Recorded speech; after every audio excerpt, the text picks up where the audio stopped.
नसीब खान, क्या है? कहीं से कुछ आया है? क्या कर रहे हो? वो अनुष्का के लिए न्याज आया था, मैंने कहा वो तो ज्यादा खाती नहीं है तो मैं रख लूँ अपने लिए। न्याज है? हाँ। जबरदस्त, किसने भेजा है? हाँ साथ वालों ने? हाँ, सुबह आया हुआ था, वो दे के चला गया था लड़का, मैंने कहा मैं रख लेता हूँ। हाँ। अच्छा, वो एक बात बताऊं कि अनुष्का आजकल चावल लेस एक डाइट पे है, तो आई थिंक मैं और नसीब खान जो है ये न्याज खा सकते हैं। वैसे न्याज में अपना टेस्ट होता है बाय द वे। हाँ, ये तो है। कोई एक बात होती है। हाँ। कहते हैं ना कि इन बड़े दिनों में जो न्याज है या आप जो देग का खाना जो खाते हैं, जो पकता है, उसमें वाकई में देयर इज अ टेस्ट। जबकि सिंपल से सिंपल खाना होता है, फाके के दिन भी, कल की रोज़ जो आप दाल चावल खाते हैं उसमें भी एक मज़ा होता है। उसमें भी एक मज़ा होता है। और न्याज का जो एक बेसिक कॉन्सेप्ट है कि बना के बांटना, लोगों के घरों में भिजवाना, जो लोग डिज़र्व करते हैं, अक्सर ऐसी ऑर्गेनाइजेशन जहाँ पे ऑफन बच्चे हैं या ऐसी जगह वहाँ पे भिजवाना। तो आई थिंक मेरा इस बात पे बहुत बड़ा एक बिलीफ भी है कि जब आपकी नीयत मुख्तलिफ हो, अच्छी हो कुछ बना के बेचने की, उस पर भी डिपेंड करता है। प्लस ये कि हर घर में थोड़ा सा डिफरेंट किस्म का न्याज होता है। किसी के चने वाले चावल होते हैं, किसी के यहाँ जो है वो कोई हलीम होता है। ऐसी बेसिक चीज़ें होती हैं कि आपका एक ट्रेडिशन भी होता है। रिलीजियस इसकी इम्पोर्टेंस तो है ही है, और साथ में ट्रेडिशनली जो आप चीज़ें बनाते हैं, प्रैक्टिस है। फिर मेरी वालदा भी ये कहती थी कि जब वो छोटे होते थे तब तो बहुत ज़्यादा होता था, बहुत ज़्यादा। और हर कम्युनिटी एक बार फिर वही बात कि हम लोग के बीच में जो डिफरेंसेस पैदा हो गई हैं उनको दूर करना है, और मुहर्रम की थोड़ी सी एक अंडरस्टैंडिंग लोगों के बीच में बढ़ानी है कि मुहर्रम का जो महीना है वो तमाम मुसलमानों के लिए है। आज 9 मुहर्रम का दिन है, बहुत बड़ा दिन है, लेकिन मुहर्रम का महीना भी पाकिस्तान की करिए इस्लाम की तारीख़ में बहुत ज़्यादा जो है मायने रखता है। और पाकिस्तान में तो बिल्कुल उसको ठीक तरीके से ऑब्ज़र्व भी किया जाता है, बिकॉज एक second largest Shia population of the world जो है वो पाकिस्तान में ही है। तो बहुत एक्सपोजर है मुहर्रम के हवाले से। लेकिन मुहर्रम के बारे में कुछ फैक्ट्स हैं मेरे पास जो मैं तुम्हारे साथ शेयर भी करना चाहूँगी।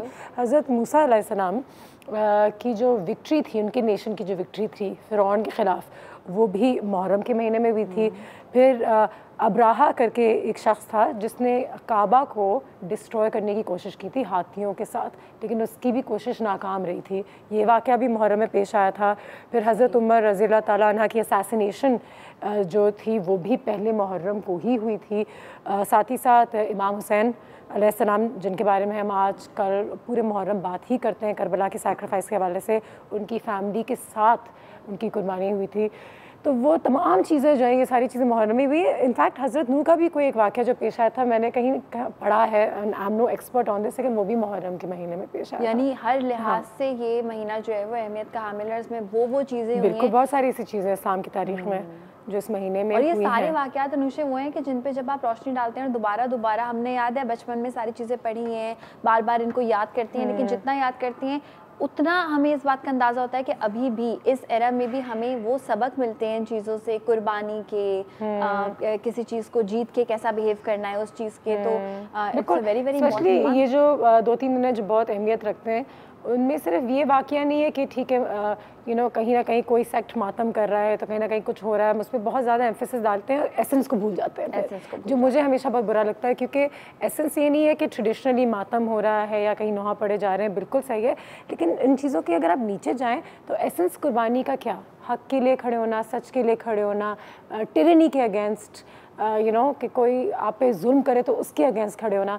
तो ये तमाम चीज़ें, ये लेसन्स हैं जो आई थिंक हमारे एक्सपर्ट्स कि मुहर्रम का जो महीना था वो इस हादसे से पहले भी, जब वो पेगन मुस्लिम्स होते थे, इस्लाम के आने से पहले भी वो बनाते थे। और वहाँ पे इस महीने में जंग नहीं की जाती थी, बेशक जितना मर्जी वो बुरा उनका ताल्लुकात हो आपस में, क्लैंस का, इस महीने में तब भी जंग नहीं होती थी। तो इवन बिफोर इस टाइम से पहले भी इस महीने की बहुत अहमियत है। बिल्कुल बिल्कुल इस्लामिक कैलेंडर के आज इस बारे में ज़रूर बात करेंगे। 9 मुहर्रम में इस्लाम की तारीख़ में बहुत बड़ा दिन है, बहुत सेंसिटिव दिन है, बहुत सेंसिटिव इशू है, तो हम भी हमेशा आराम से बात करते हैं कि किसी का ना दिल दुखे, कोई ऐसी बात भी ना निकल आए।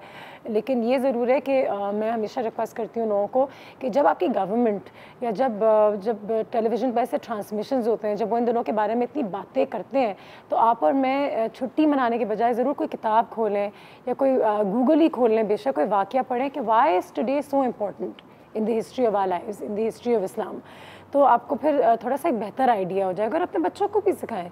चंद दिन हैं जो हमारे इस्लामिक कैलेंडर में बहुत ज़्यादा मायने रखते हैं, और 9-10 मुहर्रम की भी अपनी ही जगह है इन द हिस्ट्री ऑफ थिंग्स। और अनुषा जो दर्स देने का एक कॉन्सेप्ट है, मजलिस है, कुछ फिक़ों में दर्स, ये जो सारे वर्ड्स हैं कि आप डिफरेंट घरों पे जाते हैं, तमाम ख़वातीन या सारे लोग जो है वो बैठते हैं और कोई एक अच्छी चीज़ समझते हैं, सुनते हैं, कोई पुराना वाक़या। तो आई थिंक यही वो चीज़ें हैं जिनकी सिर्फ एक सिम्बॉलिक इम्पॉर्टेंस नहीं है कि अच्छा ये होता है तो हमें करना है क्योंकि ट्रेडिशन का पार्ट है। ज़िंदगी इतनी तेज़ हो गई है और हमारे पास इतनी डिफरेंट चीज़ें हो गई हैं अपना माइंड डाइवर्ट करने के लिए कि ये हमारे लिए रिमाइंडर्स ज़रूरी हैं। और ये रिमाइंडर्स मुझे लगता है ऐसी ही चीज़ों में पॉसिबल है कि हम जाके बैठ के किसी और की ज़बानी वो तमाम वाक़यात दोबारा से सुने जो हमें पता है। ये मैंने अपने कज़न से भी पूछा था कि जुलूस निकालना इतना ज़रूरी क्यों है, क्यों हम अपनी सड़कों को बंद करके जुलूस निकालते हैं वगैरह। तो उन्होंने एक बहुत अच्छी बात की थी कि ये सारी आपकी चीज़ें हैं जो आपको हमेशा रिमाइंड करती हैं अबाउट द सैक्रिफाइस। अगर ये चीज़ें बंद हो जाएंगी तो इनके बारे में बात बंद हो जाएगी, और जब बात बंद हो जाएगी ये लेसन भी कहीं ना कहीं गुम जाएगा। ईद को मनाना ज़रूरी है, हम सो के बेशक गुजारें लेकिन आप ईद को मनाएं, आप मुहर्रम को ऑब्ज़र्व करें, आप रमज़ान में रोज़ा रखें, तो ही वो उसका लेसन आगे बढ़ते रहेगा, वरना लूज इट्स इम्पोर्टेंस। फिर उसकी जो असल अहमियत है वो फिर से कहीं ना कहीं गायब हो जाएगी। हम एक ब्रेक लेते हैं और हमारे गेस्ट के आने से पहले आयशा तुम कुछ बना रही हो? लाइट सा मज़े का क्या बनाएंगे? चिकन चीज़ ऑमलेट तुम्हारे लिए। बहुत ज़बरदस्त, थैंक यू। ब्रेक लेते हैं, ब्रेक के बाद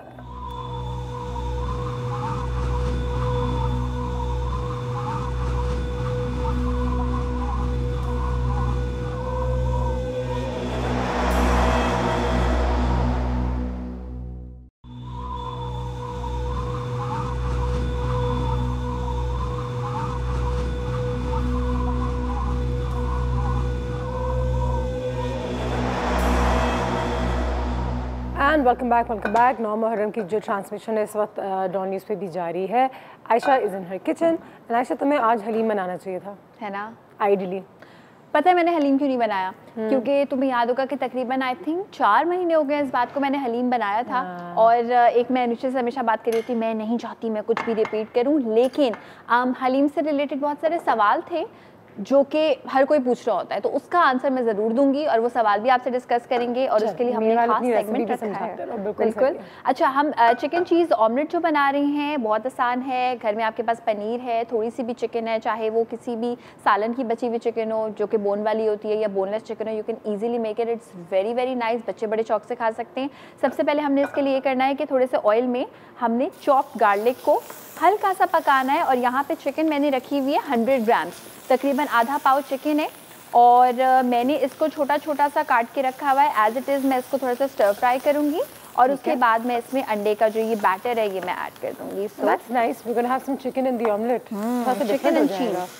अच्छा, cheese Anushay it trust me, it completely depends on your choice. आपको चेडर चीज़ ज़्यादा पसंद है, आपको वो जो क्यूब में चीज़ आती है वो ज़्यादा पसंद है, रिकॉटा हमारे यहाँ नहीं मिलती वरना उससे बहुत क्रीमी मज़े का बनेगा। तो मैं क्या करती हूँ, मुझे बहुत पसंद है रिकॉटा चीज़, बेसिकली आई लव इट, और मुझे बड़ी याद आती है उसकी कि पाकिस्तान में नहीं मिलती। तो मैं क्या करती हूँ कि जब भी मैं चेडर चीज़ का इस्तेमाल करती हूँ, साथ में मैं हमेशा जो टेट्रा पैक वाली क्रीम होती है ना उसका भी इस्तेमाल करती हूँ, तो वो मोर और लेस सिमिलर हो जाता है। अच्छा, यहाँ पे चिकन को हम पकाएंगे, लेकिन ज़रूरी नहीं है कि आप इसको पूरा पका लें। अगर ये 50% भी पक गई तो इसमें जब हम बैटर ऐड करके इसको ऑमलेट बनाएंगे तो ये कम्प्लीटली पक जाएगी। तो फिलहाल मैं इसका फ्लेम अभी बंद करूँगी ताकि हम अपना अंडों वाला काम कर सकें। यहाँ पे वी हैव 2 एग्स। अच्छा, अंडे में मैं ऐड करूँगी रेड चिली फ्लेक्स, ये मैं ऐड कर दूँगी तकरीबन 2 पिंचेस। बटर, क्योंकि चीज़ का बटर के साथ बहुत अच्छा सा एक कॉम्बिनेशन जाता है, ये मैं ऐड कर दूँगी 1 टेबलस्पून। क्रीम मैं इसमें ऐड करूँगी अगेन अबाउट 1 टेबलस्पून, 2 अंडों के हिसाब से। अच्छा, सॉल्ट हम ऐसे ऐड करेंगे कि डिपेंड करता है आपकी चीज़ कितनी सॉल्टी है। हमारी चीज़ बहुत ज़्यादा सॉल्टी नहीं है, so I will be adding 1 2 3 pinches of salt. हाँ, हल्का होगा, डोंट वरी, इसमें हल्का ही होना चाहिए। साथ में you are adding with cheese add कर दी। बिल्कुल। कौन सी चीज़ है ये? तुमने चेडर इस्तेमाल किया? हाँ, मैंने चेडर इस्तेमाल किया और इसमें मैं क्रीम भी ऐड कर दी। ठीक है, आप चाहें तो आप इसमें मोज़रेला ऐड कर सकते हैं। I would suggest cheddar add करें, या फिर क्रीम चीज़ अगर ऐड कर रहे हैं तो आपको अलग से क्रीम ऐड करने की भी ज़रूरत नहीं है। ठीक है। सो ये सारी चीज़ों को हमने मिक्स कर दिया। हरा धनिया में इसमें ऊपर से ऐड भी कर सकते हैं हम, लेकिन आई वुड वांट कि इसमें हम अच्छा सा चॉप करके हरा धनिया ऐड करें, वरना फिर चीज़ का एक्चुअल जो एक कॉम्बिनेशन होता है ऑरिगेनो के साथ, जहाँ भी फ्रेश मिलता है अगर किसी मुल्क में। बिजली को आज हम मिस कर रहे हैं ना किचन में, लेकिन बिजली ने कहा था कि आज उसको छुट्टी की ज़रूरत है। बाजी अगर हरा धनिया ना अपने घर न्याज ही तैयार कर रही है और बांटने जा रही है। बाजी अगर हरा धनिया ना हो तो आप कैफे पे देंगे तो वो ये मैं अपने साथ ले जाऊंगा, लेकिन मेरे अपार्टमेंट्स में अब मुझे कोई देता ही नहीं है। एक तो कोई जानता भी नहीं, ऊपर आके कोई जानता कोई नहीं तो देता भी कोई नहीं है। देखो जरा, चलो तो ऐसा करो, तुम इसका आगाज करो ना, तुम बनाओ, तुम दो, लोगों को जानना शुरू कर दो। हाँ, तुम बनाओ और तुम बांटो। बस ये बात भी सही सोचा लोगों को देना, सोचा नहीं तुमने, वरना तुम भी लोगों को जानना शुरू कर दोगे। एग्जैक्टली, ऐसा भी हो सकता है। बिल्कुल हो सकता है, क्यों नहीं हो सकता। बिल्कुल सही है। न्याज में ऐसी मतलब कि यू नो, अब शीरमार रख लें, कबाब रख लें, छोटी सी चीज़ें होती हैं, खीर हो जाती है, खीर हो जाती है, फिरनी है, चने वाले चावल यूजुअली आप बना सकते हैं, चना पुलाव भी बोलते हैं। हाँ। इसके अलावा जो है वो लोग अक्सर जर्दा भी भेजते हैं। Haleem is a very very common thing. कुछ भी खाने की चीज हो सकती है, कोई स्पेसिफिक चीज होती है, सिंपल हो थोड़ी सी, अच्छा, लेकिन बेसिक्स हो, क्योंकि ये सारी चीज़ें तो ट्रेडिशन का, आपके हमारे रिलीजन का, कल्चर का पार्ट बिल्कुल है। लेकिन वही अनुशे वाली बात, मैं हमेशा इस बात से एग्री करती हूँ, चाहे बकरा ईद की बात करें, चाहे मुहर्रम की बात करें, कि जब वो काम कर रहे हैं उस नीयत से कर रहे हैं तो उसको थोड़ा सा याद भी रखें, उसके सोल को, उसके एसेंस को हमेशा याद और इसीलिए कभी कहते हैं ना, किसी की ट्रेडिशंस का, किसी के मज़हब का हम उसको कह सकते हैं कि ठीक है ये हमारे शायद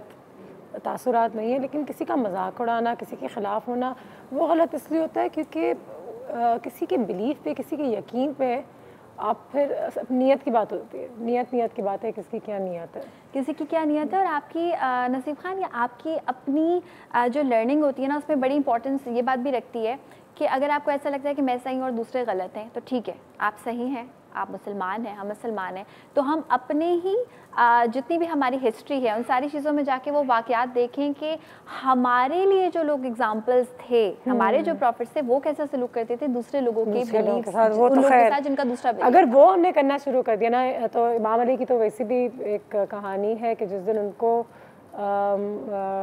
यू नो, जिस दिन उन पे असैसिनेशन का अटैम्प्ट हुआ था पहले दिन, और 3 दिन के बाद, तो उन्होंने उस इंसान को माफ़ कर दिया था अपने मरने से पहले कि ठीक है, तुम्हें पता नहीं है कि तुमने क्या किया है, तुम गफलत में हो, तो मैंने तुम्हें अपने दिल से माफ़ किया ना। उस ये पढ़ने से फिर आपको पता चलता है कि उन लोगों ने क्या किया और हम लोग आज एक दूसरे के साथ क्या करते हैं। ठीक है जी, आया साहब की कॉल भी आ गई। अस्सलाम वालेकुम। अस्सलाम वालेकुम अनुषा, कैसी हैं आप? अल्लाह का शुक्र, आप बताइए सर, क्या हाल है? अल्लाह का शुक्र है। देखिए अनुषा, मैं कहता हूँ कि हमारे हिस्ट्री में ऐसे ऐसे शोहदा के जिक्र हैं, और ये 9-10 मुहर्रम तो कुर्बानियों का दिन है। बिल्कुल सही और है। लेकिन मुझे जो कहते हैं, हम बहुत बनाते हैं, सब कुछ करते हैं, न्याज वगैरह सब बांटते हैं, लेकिन जो रियलाइज करने वाली बात है ना, वो रियलाइज कीजिए कि अपने आप को निगेट करके और किसी कॉज के लिए काम करना, ये इंपॉर्टेंट चीज है। अनुषा, हम इस दुनिया में रहते हैं, हमने अपने हीरोज चेंज कर लिए। हमारे हीरोज जो है वो आजकल जो है बैटमैन है, सुपरमैन है, ठीक है ना। ये अनरियलिस्टिक हीरोज हैं, जो हमारे हसन हुसैन शहीद थे और बहुत से शोहदा हैं, तो वो हमारे रियल लाइफ हीरोज हैं। हम अपने बच्चों को जब रियलाइज कराएंगे कि यार ये इन्होंने इतनी बड़ी कुर्बानी दी, अपने स्टैंड को कायम करने के लिए, अपने उसूलों को कुर्बानी दी, उसको बचाने के लिए अपनी जान की कुर्बानी दी, और यानी इसमें बच्चे बूढ़े सब शामिल थे। तो हमें रियलाइज करना चाहिए, और मैं कहता हूं कि हम तो करें, लेकिन जब तक हम अपने बच्चों के लिए एग्जाम्पल पुटअप नहीं करेंगे, उनको नहीं समझाएंगे, तो ये बातें समझ में नहीं आएंगी। और ये आज का दिन ऐसा है कि आप इसको समझें, इसको, इसकी स्पिरिट को समझें। जैसे हम बकरा ईद पे कुर्बानी तो कर देते हैं, लेकिन जो हजरत इब्राहिम ने, जो हजरत इस्माइल की कुर्बानी का वो है, उसकी स्पिरिट को समझें, किस तरह अल्लाह की राह में। मैं सिर्फ इतना लोगों से कहूंगा कि देखिए, गुफ्तार के गाजी ना बने, किरदार के गाजी भी बने। Thank you so much. Thank you so much sir, बहुत खूबसूरत बात की उन्होंने। और एक बार फिर वही बात जो हम भी कह रहे थे कि उसकी स्पिरिट, उसके सबक को आज समझने की कोशिश करते हैं कि इन दिनों की अहमियत क्या है। साथ ही साथ बहुत सारी टेप्स मिलती हैं, बच्चों के लिए कहानियाँ मिलती हैं जो सिखाते हैं कि इमाम हुसैन के साथ क्या हुआ, क्यों हुआ, कैसे हुआ, इसमें हमारे लिए क्या सबक है। वो ख़ुद भी सुने, उनको भी सुना इन दिनों जो हम टीवी देख के टाइम गुजारते हैं, कार्टून्स देख के टाइम गुजारते हैं। साल में एक दफ़ा ये भी कर लें, आपको पता चले। क्योंकि सबसे अच्छी बात ये होती है अनुषा कि आप आपका जो भी एक बिलीफ है, जब भी कोई इंसान आके जिसको आपके बिलीफ के बारे में ना पता हो, अग्री करता है नहीं करता वो एक अलग बात है, जिसको ना पता हो वो आपसे पूछे कि आप ये करते हैं, और आप बोले हाँ हम ये करते हैं, क्यों करते हैं, इसका जवाब आपके पास होना चाहिए। और जब हम ये सारी चीज़ें नहीं पढ़ेंगे, नहीं पता होंगी, तो जवाब क्यों का नहीं होगा हमारे पास, और उससे भी बिलीफ के स्ट्रॉन्ग होने का बहुत बड़ा ताल्लुक होता है। अच्छा अनुषा, मैंने क्या किया, मैं ये दिखा भी देती हूँ, जो कि बड़ी इंपॉर्टेंट चीज़ है। It makes cooking this cooking really easy. ठीक है। वो ऐसे कि जब आप ऑमलेट बनाते हैं तो सबसे बड़ा मसला ये होता है कि अब इसको आप पलटेंगे कैसे, दैट इज द इशू। और आप बोलते हैं वो कैफे में, रेस्टोरेंट में जो तुमने ओवन में है ना, तो हमने क्या किया कि हमने इसको नीचे से हल्की आंच पे पकाया। किसी भी, अगर आपके पास अवन है, अगर आपके पास माइक्रोवेव है, या अगर आपके पास इलेक्ट्रिक अवन है, तो ऊपर वाला जो ग्रिल होता है अवन में होता है, माइक्रोवेव में तो नहीं, उसमें ऑन करके then you have to cook it ऊपर से भी। और अब ये पका है या नहीं ये हम कैसे देखेंगे, इसको मैं थोड़ा सा टिल्ट करती हूँ सो दैट ये you are able to see it. ये अच्छा, अब मैं ये देखती हूँ अनुषे कि देखो ये नाइफ मैंने इंसर्ट की, ठीक है, ये नाइफ बाहर आई है and this knife is clean, इसमें सिर्फ बटर लगा हुआ है and this omelette is done. ये 4 से 5 मिनट में बहुत जल्दी से आसानी से पक जाता है। इसको अब हम निकालेंगे।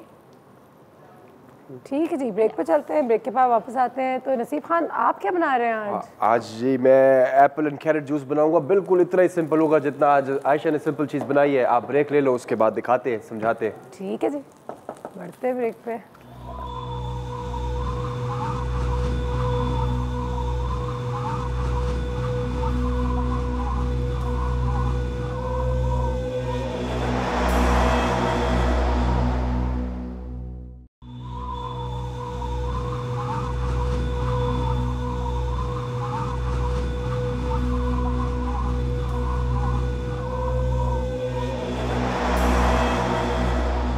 अस्सलामुअलैकुम जी, welcome back from the break. आज नसीब खान के काउंटर पे आज नसीब आपके लिए लेकर आया है एप्पल एंड कैरेट जूस। जितनी सिंपल रेसिपी आयशा ने बनाई है उतनी सिंपल रेसिपी के साथ एक हम ड्रिंक बनाएंगे।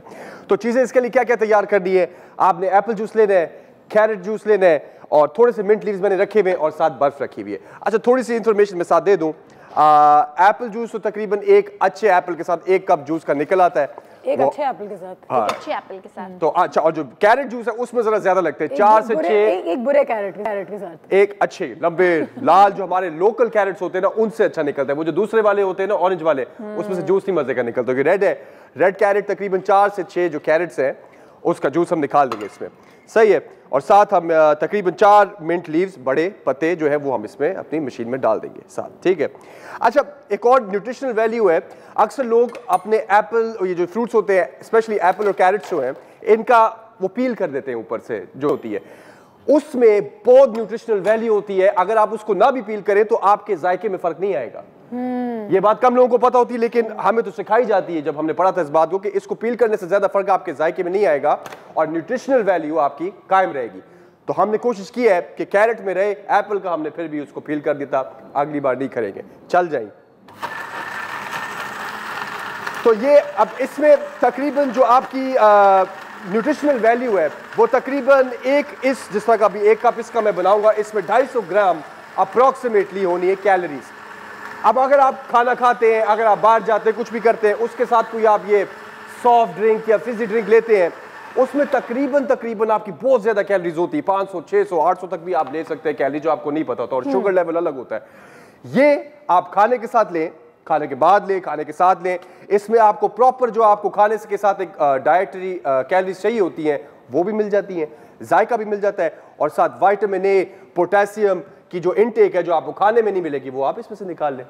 प्रेफरेबली खाने से पहले ले लें। हाँ, मैं तो खाने के साथ भी ले लेता हूँ। मैं तो खाने के साथ, आप जब सैलेड्स खाते हो तो आप साथ खीरे, गाजर ये साथ खाते नहीं हो, बिल्कुल, तो आप साथ पी लो। अच्छा नसीब खान, गुस्सा क्यों कर रहे हो यार? यार कभी कभार अच्छा मुझे लगता है कि हाँ मैं जरा जज्बाती साउंड करता हूँ, लेकिन नहीं, मैं होता भी हूँ। लेकिन नसीब खान, ये जो आइडिया बनाई है ना, this is a very very good recipe. इसलिए भी अनुषा, बिकॉज जिन भी लोगों ने आज रोजा रखा है और हमारे यहाँ एक है कि जब हम रोजा खोलेंगे तो वी वांट सम लाल शरबत, तो आई थिंक उससे 100 टाइम्स बेहतर है जो आपने सेब इसमें इस्तेमाल किया है। अगर आपको वो भी कम मीठा चाहिए तो आप ये भी कर सकते हैं, आप ग्रीन एप्पल के साथ भी बना सकते हैं, गाजर इस्तेमाल करें, हल्के मीठे की आदत डेवलप करें। और आयशा की डिश भी यहाँ पे तैयार हो गई, it's looking very very nice. और ये ड्रिंक्स भी तैयार हो गए। अच्छा, आप लोगों ने मुझे आज एक नई चीज सिखाई है। क्या? अब मुझे सीखने का बड़ा शौक है, लेकिन मैं सीखता बातों से नहीं हूँ, करके सीखता हूँ। तुम वो शरबत बनाओ जो ये बनाते हैं। क्या क्या क्या? मुहर्रम में। हाँ, ये मुझे बताओ, ये कौन सी शरबत है? ये तो मैं बता दूंगी। तो काफी खाया, इसमें दूध होता है, मेरे ख्याल से उसमें लाल शरबत होता है, थोड़ा सा दूध होता है, बहुत सारा पानी होता है, थोड़ी सी जो थिक जेली होती है वो बनाते हैं। लेकिन इसमें कभी-कभी मलाई भी होती है। मलाई भी होती है क्योंकि वो दूध जो है ना अनुषे वो खुला दूध होता है। अच्छा। वो ये डब्बे वाला दूध नहीं होता, खुला दूध। एंड आखिर में उसमें पिस्ते बहुत पतले पतले से काट के, वो इतने पतले काटते हैं that they stay on the surface।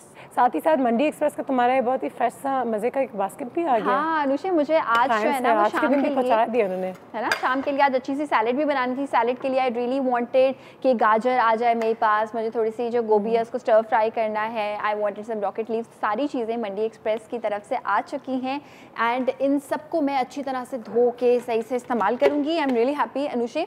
और एक अच्छी न्यूज़ है हमारे व्यूवर्स के लिए जो हम अक्सर आपके साथ शेयर भी कर रहे होते हैं कि अगर आप हमारा कैफ़े देखते हैं और देखते हैं हमारे कैफ़े में रोज़ क्या क्या हो रहा होता है, तो आप मंडी एक्सप्रेस से अच्छी सी शॉपिंग कर सकते हैं विद 10% डिस्काउंट। और इसके लिए जब आप शॉपिंग करेंगे so you have to add a promo code which is MXCTH10।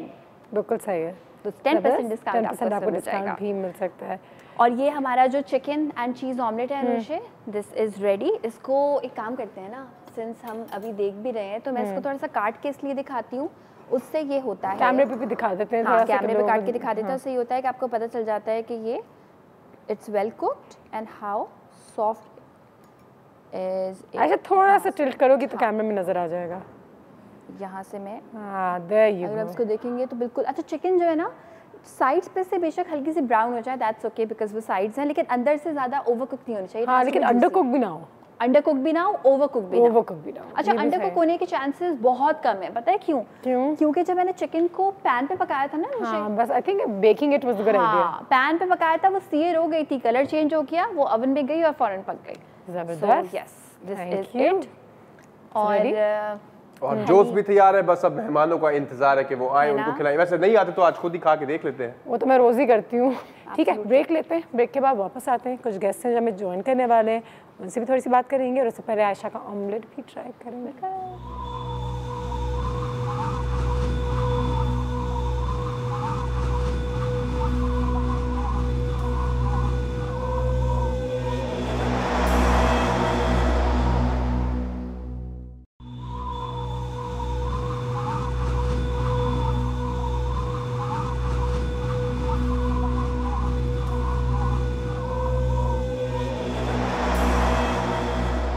Okay ji, welcome back after break. जैसे कि आप सब जानते हैं, मैं और आयशा जो है इस वक्त यहाँ पे बैठे हुए हैं हमारे कैफ़े पे। डिस्कशन हमारी जारी है अबाउट मुहर्रम एंड हलीम के हवाले से हम कुछ बातें कर रहे थे। तो मैं चाह रही थी कि कुछ टिप्स भी शेयर किया जाए क्योंकि लोगों को बहुत कन्फ्यूजन होती है as to how to make the right kind of haleem. Right kind of haleem. अभी हम यही बात कर रहे थे कि जज नहीं करना चाहिए किसी को भी, ये नहीं बोलना चाहिए कि आपने ये भेजा तो क्यों भेजा, बट देन अगेन अगर हलीम बन रहा है तो वो वैसा हो जैसा हलीम होना चाहिए। बहुत सारे अपने कुछ rules and regulations, there are some rules and regulations, थोड़ी सी टेक्निकलिटीज होती है जिनको अगर आप जान जाएंगे तो आप परफेक्ट हलीम बना सकते हैं। So we have these 4 points basically. Frequently asked questions हैं, लोग मुझसे भी पूछते रहते हैं कि हलीम बना रहे हैं मगर ये इसमें क्या ऐड करेंगे, ये प्रॉब्लम हमें हो रही है। तो उन 4 सवालात के जवाब आज हम देंगे to make a perfect haleem. So let's have a look on the news feed. इसी पे क्वेश्चन ज़रा डालते हैं। क्वेश्चन नंबर 1 जो है वो बिल्कुल यहाँ पे देख लेते हैं कि हाँ पल्सेस का किस तरीके से इस्तेमाल होगा। हाँ अच्छा, बड़ी इंपॉर्टेंस है इस बात की कि दालें आप कितनी इस्तेमाल कर रहे हैं। अक्सर लोग ऐसा समझते हैं कि दालें सारी इस्तेमाल होती हैं, जिसमें मूंग की दाल, माश की दाल, चने की दाल, अरहर की दाल, ये सारी वो समझते हैं इस्तेमाल होती हैं। लेकिन एक अच्छा मज़ेदार हलीम बनाने के लिए यू शुड ऑलवेज यूज़ मसूर की दाल, विच इज ऑरेंज वाली गोल दाल। बताना से जरूरी होता है बिकॉज बहुत सारे लोगों को नहीं पता मुझे भी है ना। मसूर की जो एक्चुअली जो बीच वाली है ना, उसमें से वो मसूर की दाल है, ठीक है, विदाउट छिलका। एंड चने की दाल। अच्छा, अब रीजन क्या है? द वाइट वाली। हाँ, चने की दाल जो होती है वो गोल वाली, येलो वाली जो होती है, गोल वाली, ठीक है। ये दोनों दालों में ना एक जो नेचुरल फ्लेवर होता है उसका वो थोड़ा सा चटपटा सा फ्लेवर होता है। If you compare it with माश की दाल में बहुत ज़्यादा लेस होती है। तो अगर आप माश की दाल ऐड करनी है, बहुत थोड़ी करें, वरना नहीं भी करेंगे तो कोई मसला नहीं होगा। अगर आप ज़्यादा ऐड कर देंगे तो बहुत ज़्यादा लेसी हलीम हो जाएगा and that is not the lace you want in haleem basically. मूंग की दाल का मसला ये होता है कि मूंग की दाल जो होती है वो मिठास, उसमें एक मिठास होती है। तो मूंग की दाल अगर आप थोड़ी सी भी ऐड करेंगे तो हलीम उतना चटपटा नहीं बन पाएगा। सो ट्रस्ट मी, गेहूं का यानी कि गंदम का combination with these 2 dals which is मसूर की दाल एंड चने की दाल is the perfect combination for a good haleem, for a चटपटा हलीम। ठीक है, तो ये बहुत इंपॉर्टेंट है, सिर्फ ये 2 दालें ऐड करें। अच्छा, व्हीट का किस तरीके से इस्तेमाल होता है? गंदम का इस्तेमाल। अच्छा, व्हीट गंदम जब आप इस्तेमाल करेंगे तो उसका भीगा होना सबसे बड़ी बात है, सबसे इंपॉर्टेंट बात है। जब लड़के कभी मोहल्ले में बना रहे होते हैं तो पूरी रात के लिए देग पक रही होती है, तो जब पूरी रात के लिए देग पक रही होती है तो उसमें इवन अगर आपने बहुत ज़्यादा टाइम नहीं भी भिगोया, 2 घंटे भिगो दिया, दैट इज़ गुड इनफ, कोई मसला नहीं है। बट जब आप इसको घर में बनाते हैं, जो यूजुअली हमारी हाउसवाइफ्स बना रही होती हैं घर पे, उसके लिए ज़रूरी है कि जो गंदम है वो पूरी रात भीगा रहे, पूरी रात। इसका मतलब है कि 8 घंटे 10 घंटे गंदम को चाहिए होते हैं, बिकॉज इवन अगर आप देखेंगे दाल का साइज और गंदम का साइज बहुत ड्रामेटिक डिफरेंस है, प्लस गंदम पे एक छिलका भी है, उसकी वजह से भी उसको ज़्यादा सोक होने की ज़रूरत पड़ती है। और जब गंदम अच्छी तरह से गल जाए उसके बाद फिर आपने दालों को गलाना है या दालों को अलग से गलाना है। ये जो हमारे कॉन्सेप्ट होता है कि जी गंदम और दालें दोनों साथ में जो है वो पकड़ी होती हैं, फिर इवेंचुअली क्या होता है कि आखिर में गंदम आपके मुंह में आ रहा होता है और आपको समझ में नहीं आ रहा होता कि मैंने ब्लेंड तो किया था। So gandum has to be cooked more than dal, ये बड़ी इंपॉर्टेंट चीज। बीफ, एज बीफ कहते हैं, बीफ को जरा सा थोड़ा सा एज होना जरूरी होता है। हलीम उन चंद चीज़ों में से एक है, बल्कि बहुत ही आई थिंक कम चीज़ें होंगी, इसके अलावा शायद मैं नाम भी नहीं बता सकती उन चीज़ों के, जिसमें कहते हैं कि मोटे सूफ वाला गोश्त लेना चाहिए। दिस इज़ कॉल्ड कि अगर आप बीफ इस्तेमाल कर रहे हैं, अगर बीफ का आप हलीम बना रहे हैं तो थोड़ा सा अगर बूढ़ा जानवर होगा, बच्चियाँ वगैरह ये सारी चीज़ें अगर नहीं होंगी तो उसका सूफ थोड़ा मोटा होगा।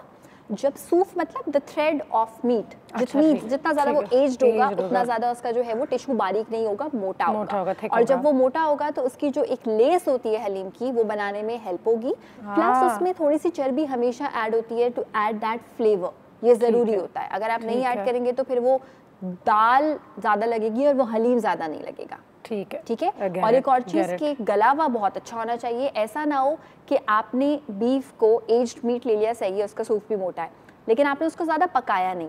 अब जब आप उसको बहुत ज़्यादा कच्चा नहीं, मैं बात कर रही, ओवर कुक नहीं किया, फॉर इंस्टेंस आपने ओवर कुक नहीं किया और आपने उसको घोटा, जब आप घोटेंगे तो वो अलग होगा ही नहीं, और जब आप उसको जबरदस्ती अलग करेंगे तो वो में रह जाएगा, वो मर्ज नहीं होगा। एग्जैक्टली इसलिए ना जो हम दालों की बात करते हैं कि अगर आपने दालों को सही से गलाया नहीं और अपने घर में आपने उसको ब्लेंडर में चला दिया तो भी जायका ही नहीं आएगा, आपको एक एक निवाले में पता चलेगा आपको एक कच्ची महक वाली चीज खा रहे हैं। So that is not good. Cook it well and use aged beef. अच्छा, they say कि you should also cook it overnight. Overnight, that is the best thing। जो देग में हलीम बनता है अनुषे, देग वाली तो हाँ। अच्छा, देग की बिरयानी, देग की हलीम, देग की पुलाव, यस, क्योंकि प्रेशर कुकर से टेस्ट खराब हो जाता है सारी चीज़ों का। And there is actually a reason for that. काफ़ी सारे लोग मुझसे पूछते हैं कि अच्छा कैसे हो सकता है ख़राब, गल तो गई। प्रेशर कुकर क्या करता है कि you can tell pressure cooker का खाना, हाँ, you can tell pressure cooker का खाना। क्यों? जब आप आंच तेज़ रखते हैं किसी चीज़ की है, वो प्रेशर में पक रहा होता है। जैसे अंडा है, अब एक अंडे को आप खोलते हुए पानी में ऐड करें तो वो हिलेगा और उसके मॉलिक्यूल्स एक जगह पे इकट्ठे नहीं रहेंगे, दैट इज़ साइंस।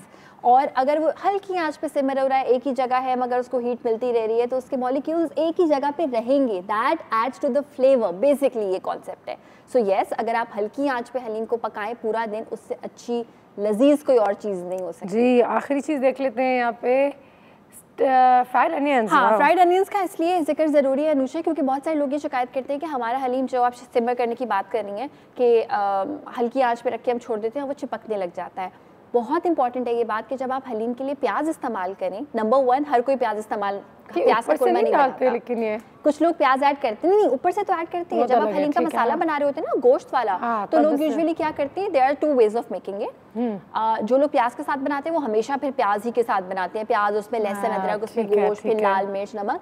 तो अगर आप उसमें प्याज इस तरह से फ्राई कर रही हैं तो ज़्यादा गोल्डन ब्राउन ना करें, प्याज ट्रांसपेरेंट से थोड़े से ज़्यादा हो जाएं, then add your garlic, then add your meat and then cook it, तो वो चिपकेगा नहीं। So this is a tip जो कि ये यूनिवर्सली आप अप्लाई कर सकते हैं। किसी भी चीज़ में अगर आप चाहें कि आप चिपकाना नहीं चाहते उस चीज़ को, बार बार कौन चमचा चलाए हर 2 के बाद, प्याज को ब्राउन नहीं करें। ठीक है, ऊपर वाले जो बाद में ऐड करने हैं वो ज़रूर कर लें। ठीक है जी, काफ़ी इन्फॉर्मेशन हमें दे दी है आयशा ने। तो अगर आप हलीम बनाने जा रहे हैं, आपको लग रहा है कि आपने उसको बांटना है, तो ठीक तरीके से, आई थिंक, वरना आपको देग्स भी मिल जाएंगी, देगी भी मिल जाएंगी इस टाइम तो।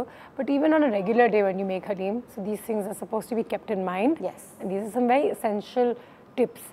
बिल्कुल, अगर आपके पास वक्त है तो न्याज ज़रूर बांटें, बिल्कुल, अच्छी बात होगी। एंड लोग तो गाड़ियों में बांट रहे होते हैं, सड़कों में बांट रहे होते हैं, जिस तरीके से रमज़ान में पानी बांट रहे होते हैं। तो ऐसी बहुत सारी जगहें हैं जहाँ पे आप जाके खाना भी डोनेट कर सकते हैं, ब्लड भी डोनेट कर सकते हैं। तो इन तमाम चीज़ों को नज़र में रखें और इस महीने को उस तरीके से ट्रीट करें कि it's a month of giving and it's a month of peace and tolerance and it's a month of observing, not celebrating. तो अगर इन चीज़ों को नज़र में रखें तो I think we can understand a few important lessons इससे भी, इस महीने से भी। और मेरी नज़र में ये चीज़ भी बहुत इंपॉर्टेंट है रुशा कि हम एहतमाम करें किसी को भी देने का, कुछ शेयर करने का।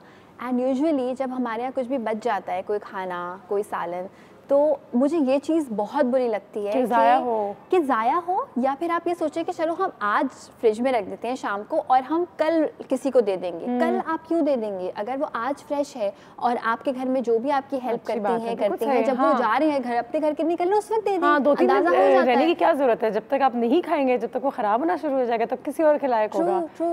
अगर आपके खाने के लायक है तो किसी और के खाने के लायक है। Absolutely, I think this is something that you must keep in your mind as well. ठीक है Ayesha, these are some very good tips shared. Break पे चलते हैं। ब्रेक के बाद हमें कुछ स्काउट से लोग ज्वाइन करने वाले हैं, by the way, if you want to ask them some questions, क्योंकि 9 मुहर्रम 10 मुहर्रम जुलूस के दौरान उनका एक बहुत ही अहम किरदार होता है, सिक्योरिटी के हवाले से, ऑर्गेनाइजेशन के हवाले से, गाड़ियाँ कहाँ पार्क होंगी, लाइन अप होंगी, किस तरीके से सेफ़ एंड साउंड तरीके से ये तमाम चीज़ें हो सकती हैं। तो बिल्कुल उनसे भी बात करते हैं, पर आफ्टर दिस ब्रेक।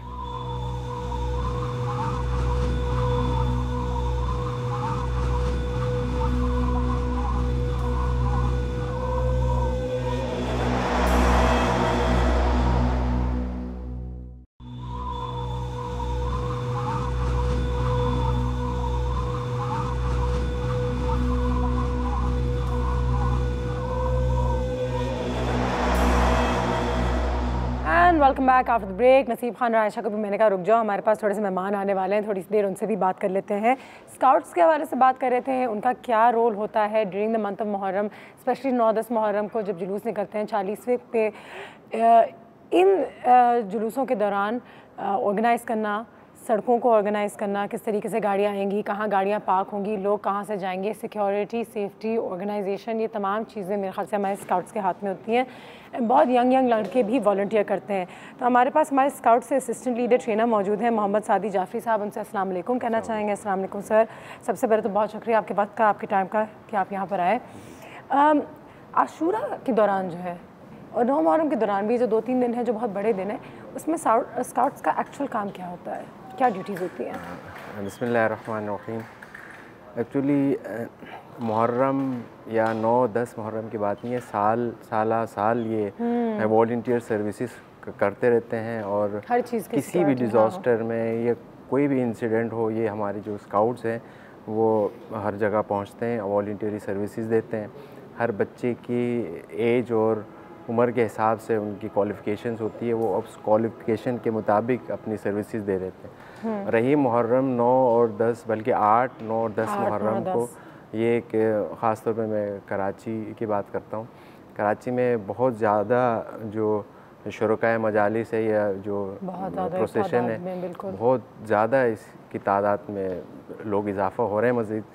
तो इसको बेसिकली मैनेज करने के लिए स्काउट्स और जो लॉ इन्फोर्समेंट एजेंसीज़, जो ज़िले इंतज़ामिया और जो मजालिस के जो बानियान हैं, वो उन तमाम लोग मिलकर इस प्रोसेशन को एक एहसन अंदाज से निपटाने की कोशिश करते हैं, जिसमें स्काउट्स का जो किरदार है बहुत ज़्यादा अहमियत का हामिल है।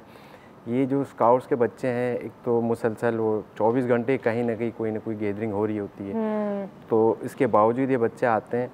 इसमें स्काउट का जो असल काम है, जो बच्चे आके कहाँ से, कोई भी बच्चा खड़े होके कह सकता है कि नहीं, एक्चुअली कोई भी बच्चा आके खड़ा नहीं हो सकता, उसका एक प्रॉपर एक तरीक़ाकार होता है। सबसे पहले वो उसको मेंबरशिप मतलब सबसे पहले इनरोल होता है, उसके बाद उसको एक 3 से 4 महीने के अंदर कुछ हमारे मखसूस टॉपिक्स हैं उनको अवेयर दी जाती है, फिर बाकायदा टेस्ट लेते हैं। अगर वो उस पर कामयाब हुए तो फिर उनको बाकायदा यूनिफॉर्म पहनने की या जो बेजेस लगाने की, स्कार्फ पहनने की इजाज़त मिलती है। जब वो इस काबिल हो जाते तो फिर उनको अगले स्टेप्स के लिए तैयारी या फिर उनको तो फेल होते हैं बच्चे? नहीं, एक्चुअली फेल का तो हमारे कॉन्सेप्ट है नहीं। अच्छी बात मतलब फेल हर बच्चा हमारे यहाँ उसके अंदर कोई ना कोई क्वालिटी होती है हम कभी भी किसी बच्चे को डिग्रेड नहीं करते हैं। हम कहते हैं कि जो भी बच्चा आएगा इनको किसी तरह से इनकरेज करें और इनको आगे बढ़ाने के। बेसिक स्काउट का मकसद ये है कि हर बच्चे के अंदर कोई ना कोई एक क्वालिटी मौजूद होती है, कोई ना कोई एक कुदरती उसमें आगे बढ़ने की सलाहियत होती है। स्काउट्स का काम सिर्फ उस बच्चे के अंदर जो सलाहियत है उसको बाहर निकालना है।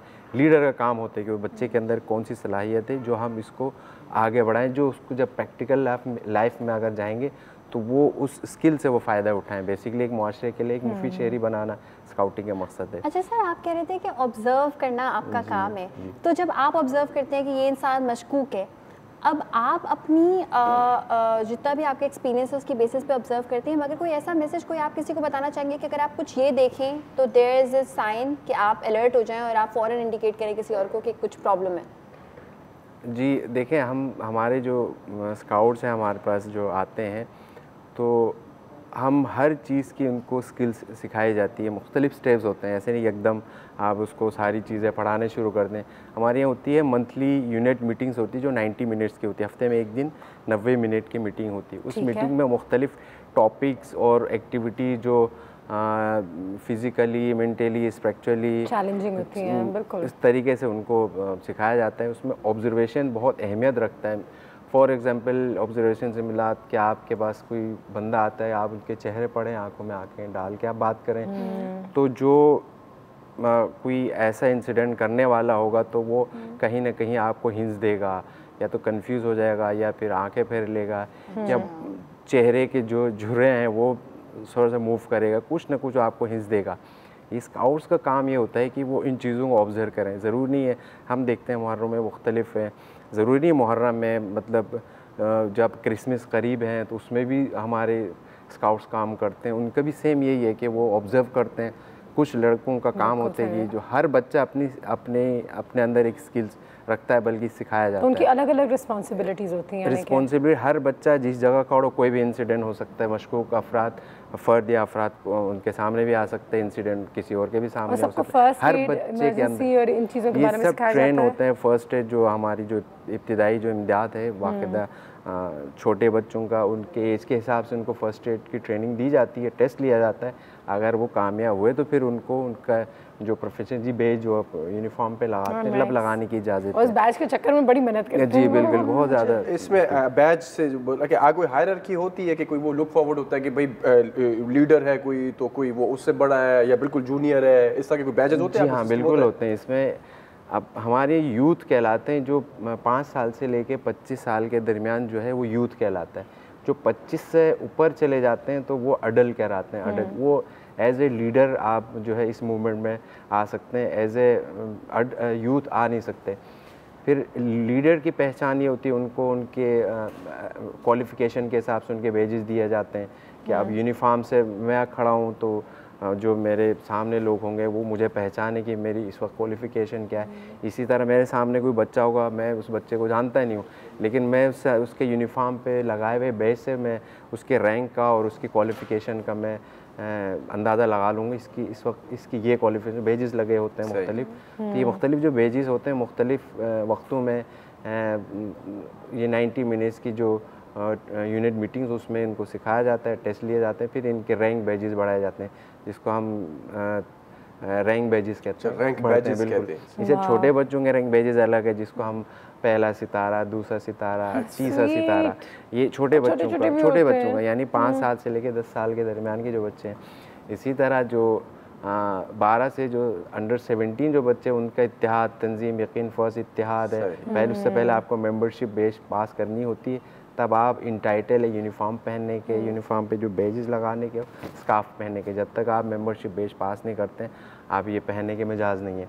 उसके बाद तो आपने माशाल्लाह बड़ा तरीके से बांधा हुआ लगता है, कोई स्पेशल तरीका होता है इसको बांधने का? एक्चुअली ये स्कार्फ ये है कि मैसेंजर ऑफ पीस एक प्रोजेक्ट है, और उस प्रोजेक्ट में ये एक वर्ल्ड रिकग्नाइज प्रोजेक्ट है। ये सऊदी अरब में 2010 में शुरू किया था अमन के हवाले से, किंग अब्दुल्ला बिन अब्दुल अजीज़ मरहूम ने।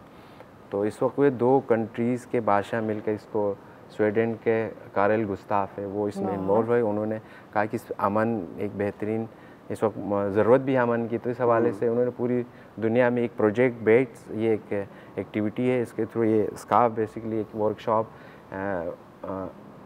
एशिया पैसिफिक रीजन लेवल पर एक वर्कशॉप होता है, उसमें आप पार्टिसिपेट करते हैं, सक्सेसफुल होते हैं तो फिर ये स्कार्फ ब्लू कलर का मिलता है। एक्चुअली हर कोई पहन भी नहीं सकता। अरे सर तो मतलब ये भी फिर सितारा है, ये कह लो एक तरीके का। एक ब्रेक लेंगे, हम ब्रेक के बाद वापस आएंगे। 9-10 मुहर्रम में स्काउट्स जो है वो क्या सर अंजाम देते हैं, उनकी क्या रिस्पॉन्सिबिलिटीज़ होती है, उसमें बात करते हैं after this break.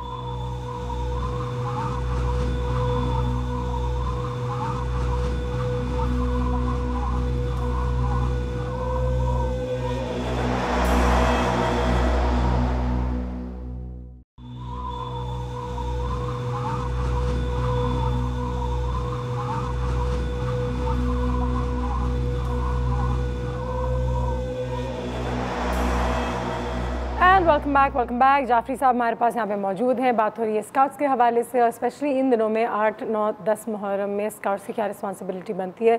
First aid के बारे में हमने थोड़ी सी बात ज़रूर की थी सर, उसको अगर थोड़ा सा डिटेल में समझा दीजिए। दैट इन दिनों में तो सिक्योरिटी बहुत ज़्यादा, लोगों को सही रास्ता दिखाना, फिर गाड़ी की पार्किंग अपनी जगह होती है और उनकी सेफ्टी, गाड़ियों को चेक करना, लोगों को चेक करना, फिर वो जो फ्रंट ऑफ द लाइन होते हैं आशूरा के प्रोसेशन में, वो भी हमारे स्काउट्स के ही लड़के होते हैं कि सब लाइन में रहें, प्रोसेशन जो है वो अच्छे तरीके से। तो रिस्पॉन्सिबिलिटीज़ तो बहुत ज़्यादा होती हैं जी। एक्चुअली फ़र्स्ट एड का आपने जिक्र किया। फ़र्स्ट एड जैसे आप लफ्ज़ से कह रहे हैं कि इब्तिदाई इमदाद, क्योंकि बच्चों को पहले ट्रेनिंग दी जाती है कि आपने डॉक्टर नहीं बनना है और आपने सिर्फ जो भी इंसिडेंट होता है या पेशेंट आपको कहीं नज़र आते हैं या आप अपने साथ या अपने साथी के साथ इशू होता है, सबसे पहला स्टेप उसका ये होता है, बच्चा खुद आपको बताने की ज़रूरत नहीं होती, वो खुद पहला कदम ये है कि सबसे पहले डॉक्टर, करीबी डॉक्टर, एम्बुलेंस, या अगर बच्चे छोटे हैं तो सबसे पहले अपने लीडर्स को इन्फॉर्म करेगा। उसके बाद लीडर्स, डॉक्टर और दीगर एम्बुलेंस के आने तक या हॉस्पिटल पहुंचने तक के दरमियान पेशेंट को कम से कम तकलीफ पहुंचाएं, या कोई चोट लगी तो उसके ब्लीडिंग रोकना बेसिकली उसका काम है। लेकिन आज ये प्रिपेयर्ड कि खुदा ना खास्ता कोई अटैक हो या कोई ऐसी चीज़ हो जो चुका है पहले। हमारे असल में हादसे के दौरान पब्लिक अवेयरनेस बहुत कम है। हादसे से कम नुकसान पहुंचता है जो भगदड़ से बहुत ज़्यादा नुकसान पहुंचा है। स्टैम्पीड वगैरह, भगदड़, बिल्कुल। तो सबसे पहले जो हमारे कुछ बच्चे, उनका काम होते हैं भगदड़ मचने से बचाएं, लोगों को तसल्ली दें, उनको मतलब भागने ना दें, उनको जहाँ है वहीं बैठने की हिदायत देते हैं। उसके बाद फिर अगला स्टेप एजेंसीज के साथ। बिल्कुल। मुझे पता है कि आपका एक वो बाकायदा सर्टिफिकेशन होती है और टाइम लगाना पड़ता है इसका मेंबरशिप लेने का और उसका यूनिफॉर्म लेने का। अब मेरे जैसा जिसने नहीं ये टाइम लगाया, लेकिन अगर किसी स्पेशल खास ओकेजन पर या किसी दिन पर मैं आपके साथ वॉलंटियर करना चाह रहा हूँ, तो मेरे जैसा बंदा जिसने वो पूरा आपका कोर्स नहीं किया वह क्या कर सकता है? देखिए, सबसे पहले तो वॉलंटियरी आप बहुत सारे ऑर्गेनाइजेशन हैं, तंजीमें हैं, उनके साथ कर सकते हैं। हमारे स्काउट्स में आने के लिए सबसे पहले कि फील्ड में खड़े हों तो आपका रजिस्टर्ड होना अहमियत रखता है। वजह ये कि में आ जाता है ना, फिर वरना तो बहुत लड़के वॉलंटियर। इसके अलावा फिर अननोन को हम बिठाने, मतलब उसको स्काउटिंग से मुतालिक बिल्कुल अवेयर नहीं है, तो वो फिर एक, क्योंकि इदारा एक ऑर्गेनाइज, मैं खड़ा हूँ तो एक इदारा मेरे साथ, मुझे पर्सनल तो कोई नहीं जानता, मैं यूनिफॉर्म। कॉल भी हमारे पास फिरोजा की कॉल है। अस्सलाम वालेकुम। वालेकुम अस्सलाम, कैसी हैं अनुशे? अल्लाह का शुक्र। हाउ आर यू फिरोजा, क्या हाल है? हाँ, मैं बिल्कुल ठीक, अल्लाह का शुक्र है। और हमेशा की तरह आज का टॉपिक भी बहुत अच्छा है और बहुत खुशी होती है जब हमें ऐसे दिन के ऊपर जो है हमें मालूमात मिलती हैं। तो अनुशे, मैं भी ये आपसे शेयर करूंगी कि 9-10 का भी रोजा रखा जाता है, या 9, 10 या 10 या 11 का। और दूसरा ये कहा गया है कि आप 10 तारीख को अपने घर में दस्तरखान को इतना वसी करें और अच्छे से अच्छा खाना जो आप खा सकते हैं वो खाएं, क्योंकि अल्लाह ताला पूरे साल उसके अंदर बहुत ज्यादा बरकत देते हैं और बहुत सारी नेमतें वैसे तो मिलती हैं, लेकिन इस साल की, क्योंकि नया साल शुरू होता है हमारा इस्लामी, तो बहुत सारे अल्लाह ताला हमें उसके अंदर बहुत सारी चीजें देते हैं। इतना मुकद्दस महीना है, इतना बाबरकत महीना है कि हमें जितनी भी दुआएं हमें याद होती हैं हम वो पढ़ें, इसके अंदर इबादत करें, नफिल अदा करें और 9-10 का रोजा तो जरूर रखें, क्योंकि इसका सवाब बहुत ज्यादा है। थैंक यू सो मच फिरोजा, बहुत शुक्रिया आपकी कॉल का, थैंक यू। बिल्कुल, बहुत अच्छे मैसेजेस हैं जो आज आगे पीछे हो रहे हैं भाई। हम ये भी चाह रहे थे कि आपको पता चले कि स्काउट्स का रोल एक्चुअली होता क्या है during the procession, during Ashura and 8th, 9th को भी, and then of course 40th को भी। बहुत सारी चीज़ें जो हैं आप लोगों को संभालनी पड़ती हैं। एंड लाइक आई सेड, छोटों से लेकर बड़े तक सबकी कोई ना कोई जिम्मेदारी ज़रूर रहती है। सर आपका बहुत बहुत शुक्रिया आज हमारे साथ यहाँ पर होने का। नसीब खान, आयशा, तुम लोगों का भी बहुत शुक्रिया। I know you all have to go somewhere. जाते जाते अगर कुछ कहना चाहेंगे लोगों से, इसके बाद हमें डॉक्टर सरवत अस्करी भी ज्वाइन करेंगी, फिर उनसे भी गुफ्तगू रहेगी। बहुत शुक्रिया। मैं आपके इस चैनल के तवज्जुह से बहुत रिस्पेक्ट देते हैं पब्लिक, जो हमारे अवाम है उस स्काउट्स को इनक्रेज करते हैं। और मैं यही रिक्वेस्ट करूँगा कि मज़ीद हमारे जो यूथ है अपने जो पेरेंट्स से रिक्वेस्ट है कि वो इस तहरीक में शामिल करें अपने बच्चों को। बहुत अच्छी तहरीक है और मैं समझता हूँ कि हमारी टीचर्स ने कभी नहीं बताया कि स्काउट तहरीक से वाबस्ता हो, स्काउट रहा हो, उन्होंने कभी कोई इलीगल कोई काम किया मुझे कभी मेरे ना टीचर्स ने बताया और ना हमारे अपने कभी किसी सुना कि स्काउट रहा हो उसने कोई इलीगल एक्टिविटी में पार्टिसिपेट किया। ये हमारे लिए एक बहुत बड़ी बात है और यकीनन एक अच्छी तहरीक है। तो रिक्वेस्ट है कि इस तवज्जुह से आप बच्चों को अपने इस तहरीक में शामिल करें और हम एज ए लीडर कोशिश करेंगे बच्चों को कि इनको एक मुफीद और अच्छे शहरी बनाएं। थैंक यू सर, बहुत बहुत शुक्रिया। Once again we gonna take a short break and एक और हमारी जो गेस्ट है वो हमें ज्वाइन करेंगी। ब्रेक के बाद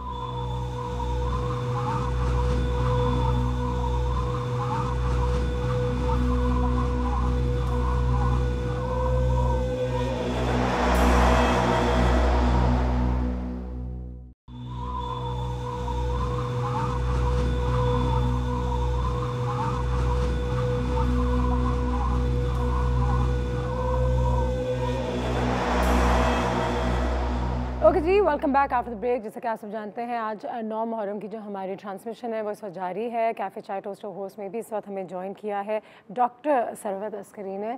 अस्सलाम वालेकुम। जैसे आप डॉक्टर साहबा, बहुत शुक्रिया आपके वक्त का और यहाँ पर आ जाने का हमारे साथ। मुहर्रम की तो खैर बहुत अहमियत है इस महीने की इन द इस्लामिक कैलेंडर। ये तो साल का पहला महीना भी है हमारे इस्लामिक कैलेंडर के मुताबिक, लेकिन इसकी अपनी भी एक सिग्निफिकेंस है even before the event of Karbala. उसके बारे में थोड़ा सा बताइएगा और फिर हम 9 मुहर्रम की हमारे लिए उसकी अहमियत पर आते हैं। बिस्मिल्लाहिर्रहमानिर्रहीम, अस्सलाम वालेकुम। सबसे पहले जब हम करबला के हवाले से बात करते हैं या मुहर्रम के महीने के हवाले से बात करते हैं तो मुहर्रम का महीना हुर्मत वाला महीना है। यानी अल्लाह के रसूल सल्लल्लाहु अलैहि वसल्लम ने जब इस्लामी महीनों के सालों के बारे में हमको बताया तो उसमें 4 महीने हुर्मत वाले महीने थे। यानी उसके अंदर जंग व जदल नहीं हो सकता था, कत्ल व गारतगरी नहीं हो सकता था, उसमें मुसलमानों की जान माल सब कुछ महफूज था और इसको बड़ी अज़मत और अहमियत हासिल थी। और अल्लाह के रसूल सल्लल्लाहु अलैहि वसल्लम के ज़माने के बाद भी ज़ाहिर हुर्मत वाले महीने की बहुत ज़्यादा अहमियत थी। लेकिन जब करबला में वाक़ई करबला पेश आया और इमाम अली मकाम सैयदुल शुहदा इमाम हुसैन अलैहिस्सलाम ने अपनी अजीम क़ुरबानी को पेश किया तो अब इस मुहर्रम के महीने का नाम कुछ और तरीक़े से आने लगा तारीख़ में और हम देखते हैं कि मुहर्रम का महीना मंसूब हो गया है करबला के हवाले से और इमाम अली मकाम के हवाले से। और क्योंकि आज 9 मुहर्रम है, आज पूरी दुनिया में मैं देखती हूँ कि पूरी दुनिया में इस वक्त कोई मकाम, कोई गोशा, कोई चप्पा ऐसा नहीं है कि जहाँ पर मुहर्रम का महीना ना मनाया जा रहा हो, जहाँ पर करबला के हवाले से बात ना हो रही हो, जहाँ पर सैयदुल शुहदा की क़ुरबानी का तज़किरा ना हो रहा हो। तो ये एक बहुत बड़ी बात है। अच्छा, 9 मुहर्रम 10 मुहर्रम इन दिनों के हवाले से बात करने की हमें इतनी ज़्यादा सिग्निफिकेंस और इसकी इम्पोर्टेंस क्या है कि हम इसके बारे में बात करें और हर साल करते रहें? देखिए अनुषे, मेरा ये ख़्याल है कि दुनिया में बड़े बड़े इवेंट गुज़रते हैं, बड़े बड़े वाक़यात गुज़रते हैं, बड़े बड़े ऐसे हादसात हो जाते हैं कि जिसकी बिना पर ये लगता है कि बस अब इससे ज़्यादा कुछ नहीं हो सकता। आपने भी अपनी ज़िंदगी में बहुत सारे ऐसे वाक़यात देखे होंगे, जंगें हुई बड़ी बड़ी, कितनी मरतबा ऐसा हुआ कि जैसे सैकड़ों या हज़ारों लोगों की कत्ल व गारतगरी हुई। उस वक्त ये लगता था कि शायद इससे बड़ा कोई वाक़या दरपेश नहीं आएगा। या अपनी ज़ाती ज़िंदगी में आ जाए, किसी के वालिदैन का इंतकाल हो जाता है, खुदा ना खास्ता है, किसी का जवान बेटा मर जाता है, किसी के बहन भाई दुनिया से गुजर जाते हैं, महसूस क्या होता है कि अब ज़िंदगी ख़त्म हो गई, अब इसके बाद कुछ भी नहीं। लेकिन आहिस्ता आहिस्ता आहिस्ता, यानी जो एक दिन बाद कैफियत होती है वो 10 दिन बाद नहीं होती, 10 दिन बाद जो होती है वो 40 दिन बाद नहीं होती, यानी आहिस्ता आहिस्ता ताक़ी निस्याँ पर गर्द पड़ती रहती है। वो वाक़यात, वो हादसात फरामोश होते जाते हैं और वो बातें पुरानी हो जाती हैं। लेकिन वाकई करबला को अल्लाह रब्बुल इज़्ज़त ने ऐसी ज़िंदगी, ऐसी पाइंदगी, ऐसी हयात जावेदानी अता फरमा दी है कि जब भी मुहर्रम का चाँद नमूदार होता है तो लगता है कि आज ही वो मुहर्रम है कि जब इमाम अली मकाम को करबला के मक़तल में शहीद किया गया। जब हर साल 2 मुहर्रम आता है लगता है कि आज ही इमाम अली मकाम वारिद करबला हुए। जब हर साल 9 मुहर्रम, जब हर साल 7 मुहर्रम आता है लगता है आज ही पानी बंद हुआ है। जब हर साल 9 मुहर्रम आता है तो लगता है कि आज ही एक रात की इबादत की मोहलत मांगी गई। और जब हर साल 10 मुहर्रम आता है तो महसूस क्या होता है कि बस आज ही मैदान कारज़ार सज गया है और आज ही अजीम अजीम कुर्बानियाँ इमाम अली मकाम इमाम हुसैन अलैहिस्सलाम ने दी है। तो अनुषा, ये वादा है अल्लाह का। अल्लाह रब्बुल इज़्ज़त ने कहा है कि तुम मेरा ज़िक्र करो, मैं तुम्हारा ज़िक्र करूँगा। तो ये अल्लाह का वादा है। इमाम अली मकाम ने अपना सब कुछ दीन इलाही पर कुर्बान कर दिया। पाक परवरदिगार आलम ने उनके ज़िक्र को भी ज़िंदा और जावेद कर दिया, उनकी कुर्बानी को भी कायम और बाकी रख दिया और एक ऐसी कौम को पैदा किया। देखिए, यहाँ पर मैं ज़रूर ज़िक्र करूँगी कि जब आका सल्लल्लाहु अलैहि वसल्लम शहज़ादी कौनैन जनाब फ़ातिमा ज़हरा सलामुल्लाहि अलैहा के घर में तशरीफ़ लाए, अभी इमाम अली मकाम की विलादत नहीं हुई है बल्कि वक्त विलादत नज़दीक है।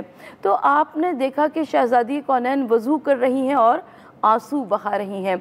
अल्लाह के रसूल सल्लल्लाहु अलैहि वसल्लम ने कहा कि ए फ़ातिमा, ए मेरी नूरे नज़र, ए मेरी लख्ते जिगर, मुझे मालूम है तुम्हारे शिकम में जो बच्चा है वो नहायत बेकसी के आलम में भूखा प्यासा मक़तल करबला में शहीद किया जाएगा, लेकिन ए मेरी बेटी, रज़ाए रब में राज़ी रहो। तो फ़ातिमा ज़हरा ने कहा कि बाबा जान, मैं रज़ाए रब में राज़ी हूँ, लेकिन सोचिए तो सही कि जिस माँ का बच्चा शिका में मादर से आवाज़ दे कि या उम्मा हो अनल गरीब, अनल शहीद, अनल अतशान, अम्मा मैं गरीब भी हूँ, मैं शहीद भी हूँ, मैं प्यासा भी हूँ। तो विलादत के वक्त भी, यानी विलादत से पहले भी ये गुफ्तगू हुई और ऐन विलादत के रोज़ भी जो भी मलक तहनीयत लेकर आया वो ताज़ियत करता हुआ आया। अल्लाह के रसूल सल्लल्लाहु अलैहि वसल्लम ने वाक़यात करबला अपनी प्यारी बेटी के सामने सुनाए। रसूल ने भी गिरिया किया, शहज़ादी कौनैन ने भी गिरिया किया, घर के तमाम अफराद ने गिरिया किया। तो जब अल्लाह के रसूल सल्लल्लाहु अलैहि वसल्लम, उस वक्त माँ का दिल था ना, जिस दिन बच्चा पैदा होता है उस दिन माँ के दिल की कैफियत क्या होती है उसको सिर्फ तसव्वुर किया जा सकता है। तो जब उस बच्चे को सामने देखकर फ़ातिमा ज़हरा ने वाक़यात करबला सुने तो उन्होंने पूछा कि बाबा जान, मेरे हुसैन पर कौन रोएगा। देखिए, ये सवाल जो है बड़ा ऑथेंटिक है, इसलिए इसकी अहमियत है कि अरब की सरजमीन पर उस मुर्दे को मनहूस लावारिस तस्वुर किया जाता था जिसके ऊपर कोई रोने वाला ना था होता था। तो अब क्योंकि इमाम अली मकाम, अल्लाह के रसूल सल्लल्लाहु अलैहि वसल्लम ने फरमाया कि फ़ातिमा, ना मैं होंगे, ना तुम होंगे, ना अली होंगे, ना हसन होंगे, परेशान होकर माँ ने पूछा, कहा कि बाबा जान, मेरे हुसैन पर कौन रोएगा। कहा, फ़ातिमा, अल्लाह एक ऐसी कौम को पैदा करेगा जिसके जवान तेरे जवानों को रोएंगे, जिसके बूढ़े तेरे बूढ़ों को रोएंगे, जिसके बच्चे तेरे बच्चों का जिक्र करेंगे। यानी अल्लाह की जानिब से एक सिस्टम, एक निज़ाम बना दिया गया वाकई करबला को जिंदा और जावेद करने का। वो लोग जो आज भी शायद इससे थोड़े गाफिल तो नहीं, लेकिन अगर उनको इतनी ज़्यादा नॉलेज ना हो अबाउट दिस सैक्रिफाइस की अहमियत क्या है। देखिए, सबसे पहली बात तो ये है कि हम जब सैयदुल शहदा की अजीम कुर्बानी का जिक्र करते हैं तो जब पहला सवाल हमारे सामने आता है ना, हाँ। जो सबसे पहले हमारा सवाल आता है वो ये कि हमारे बच्चे हमसे सवाल करते हैं कि इमाम अली मकाम ने इतनी अजीम कुर्बानी दी कि मक़तल करबला में घर भी कट गया, यानी मर्द तमाम शहीद हो गए, औरतें तमाम असीर हो गई, इसका फ़ायदा क्या पहुँचा। यानी आज भी अगर झूठ बोला जा रहा है, आज भी बुराइयाँ मौजूद हैं, आज भी तमाम बातें, लेकिन देखिए पहले उस ज़माने में जो कुछ हो रहा था वो इस्लाम के नाम पर हो रहा था। आज मुनकरात के दरमियान में, महरमात के दरमियान में, बुराइयों के दरमियान में इमाम अली मकाम ने एक हद फासिल खींच दी है। हद फासिल का नाम दर हकीकत करबला है, इसलिए कि 23 बरस की मुसलसल मेहनत थी कि जिसमें अल्लाह के रसूल सल्लल्लाहु अलैहि वसल्लम ने दीन इस्लाम को पहुँचाया। इसमें अहकाम भी हैं, अकायद भी हैं, मसाइल भी हैं, वसाइल भी हैं। शरिया मसाइल शरिया पहुँचाते हुए 23 बरस के अंदर अल्लाह के रसूल सल्लल्लाहु अलैहि वसल्लम ने इस पूरी दीन को समेट दिया।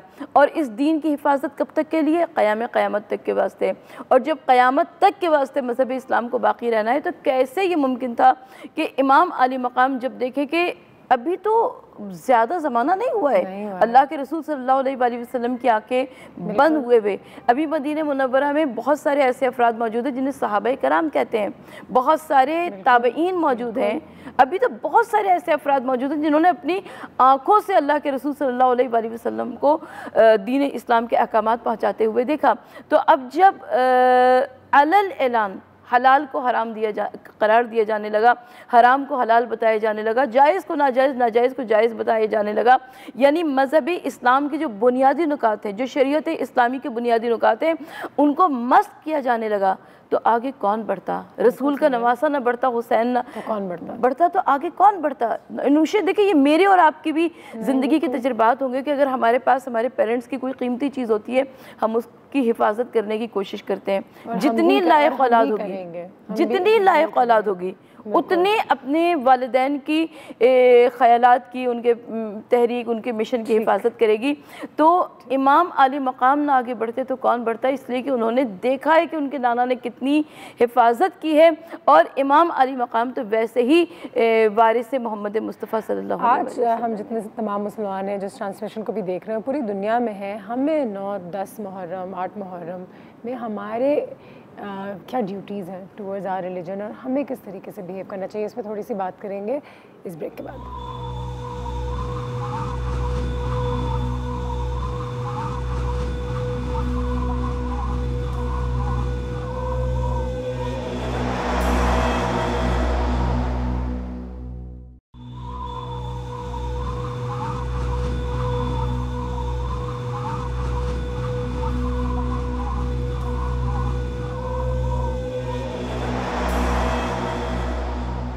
Welcome back. जैसे कि आप सब जानते हैं 9 मुहर्रम की ट्रांसमिशन जो है इस वक्त जारी है। डॉक्टर साहब हमारे पास यहाँ पे मौजूद है, उनसे गुफ्तगू जारी है। इन दिनों की अहमियत क्या है, एक बार फिर तमाम मुसलमानों को समझाना, गैर मुसलमानों को भी समझाना कि आज के दिन छुट्टी क्यों होती है, आशूरा का दिन इतना ज़रूरी क्यों होता है, हमारी क्या रिस्पॉन्सिबिलिटी बनती है as good Muslims on these days. तो ऐसी कोई चीज़ें हैं जो हमें करनी चाहिए, किन चीज़ों से परहेज़ करना चाहिए इन 2 दिनों को, स्पेशली 2 भी नहीं 3 दिन, 8, 9, 10 मुहर्रम में हमें किस तरीके से गुजारनी चाहिए? देखिए, सबसे पहली बात तो है कि हमें उस पैगाम को समझने की ज़रूरत है कि जिस पैगाम की खातिर मक़तल करबला में इमाम अली मकाम इमाम हुसैन अलैहिस्सलाम आए थे। सबसे पहली बात यह कि उस जंग का आगाज़ इमाम अली मकाम ने नहीं किया, इमाम हुसैन अलैहिस्सलाम ने दिफाई जंग लड़ी। आज आप देखिए कि पूरे वर्ल्ड में जितने भी कंट्रीज़ हैं सबका दिफाई बजट होता है। बिल्कुल सही है, हाँ, हम सेल्फ डिफेंस में एक्ट कर रहे हैं। हाँ, ऐसी बात तो होती है, ये आप करबला से सीखते हैं कि करबला में जंग का आगाज़ सैयदुल शहदा की जानिब से नहीं हुआ, हक के लिए और सच्चाई के लिए, सच्चाई के लिए आपने अजीम उसूलों की खातिर अपनी जान को कुर्बान किया। तो सबसे पहली बात तो ये कि हम कम अज़ कम मुहर्रम के 10 दिन जो हैं, इन 10 दिनों में सैयदुल शहदा की अजीम कुर्बानी को याद करें, और कम अज़ कम वो अजीम उसूल, यानी अगर आप अपने अंदर कोई खामी देखते हैं, कोई बुराई देखते हैं, कोई इस तरह की बात देखते हैं जिसको आप चाहते हैं कि इसकी इस्लाह करनी चाहिए, तो उसकी इस्लाह ज़रूर करनी चाहिए। अगर आप झूठ बोलते हैं तो आपको चाहिए कि आप हक़ परस्त बन जाइए, आप सच बोलने वाले बन जाएं। अगर आप समझते हैं कि आप कहीं पर किसी के साथ भी नाइंसाफ़ी कर रहे हैं तो आपको चाहिए कि आज आप करबला के पैरोकार बनते हुए, हक़ परस्त बनते हुए, हक़ के पैरोकार बनते हुए अपने आप को हक़ का तरफदार बना दीजिए। ये हमने कब कहा कि साहब एक और चीज़ भी कहती हूँ कि आज के दिन बिल्कुल आप मजलिसों में भी जाएं, लेक्चर्स भी सुने, लेकिन कोई ऐसी किताबें भी उठाएं जहाँ पे आप करबला के किस्से को ठीक तरीके से पढ़ सकें, उसकी हिस्ट्री को भी जानें, और करबला के बाद जो वाक़यात पेश आए, क्योंकि माशूरा के बाद फिर हमें बहुत सारे लोगों को बस ये लगता है कि ठीक है अब मुहर्रम ख़त्म, चलो आशूरा है, जुलूस हो गया, अब से बैक टू नॉर्मल। लेकिन आशूरा के बाद भी कितनी सारी तकलीफ़ें पेश आएँ to the family of the prophet और बीबी ज़ैनब के साथ वगैरह वगैरह, उसके बारे में हमारी नॉलेज थोड़ी सी कम होती है। तो कितना ज़रूरी है कि अब हमने इतने सालों से सुना तो करबला के बारे में, आशूरा के बारे में, लेकिन उसके बाद क्या वाक़यात और तकलीफ़ें पेश आईं उसके बारे में भी थोड़ी सी नॉलेज ली जाए। अनुषा देखिए, पहली बात तो ये कि जब हम लोग मजालिस में जाते हैं पता तो चले, हाँ, तो वो भी वहाँ पे लेक्चर्स होते हैं, तो आपको वहाँ से सुनने का मौका मिलता है। पढ़ने से ज़्यादा कभी कभार सुनना बहुत ज़्यादा आसान हो जाता है, वो आपके दिल में बात घर कर जाती है। लेकिन पढ़ना बहुत ज़रूरी है। जब आप पढ़ते हैं तो वो आपकी जो नॉलेज है वो बहुत सॉलिड हुआ करती है। अंग्रेज़ी में किताबें हैं, उर्दू में किताबें हैं, हर ज़बान में किताबें हैं वाक़े के बारे में। और जब आप वाक़ई करबला के बाद आते हैं तो आप देखते हैं कि वो बहुत बाद अज़ करबला बहुत ज़्यादा मुश्किलात हैं। यानी इमाम अली मकाम जब जा रहे थे मक्तल की जानिब, तो आपने अपनी बहन जनाब ज़ैनब कुबरा सानी ज़हरा आलिया मकाम को एक जुमला कहा था कि ज़ैनब अब आगे की मंजिलें तुम्हारे हवाले हैं। ये इमाम सैयद सज्जाद से कहा था कि जिहाद बिल सैफ हम कर चुके, जिहाद बिल सब्र तुम्हें करना है। यानी मर्दों का जंग करना, शहीद हो जाना आसान है, लेकिन करबला के बाद बाज़ारों में ले जाए जाना, दरबारों में ले जाए जाना, जिंदानों में कैद किया जाना, ये उससे ज़्यादा मुश्किल काम था।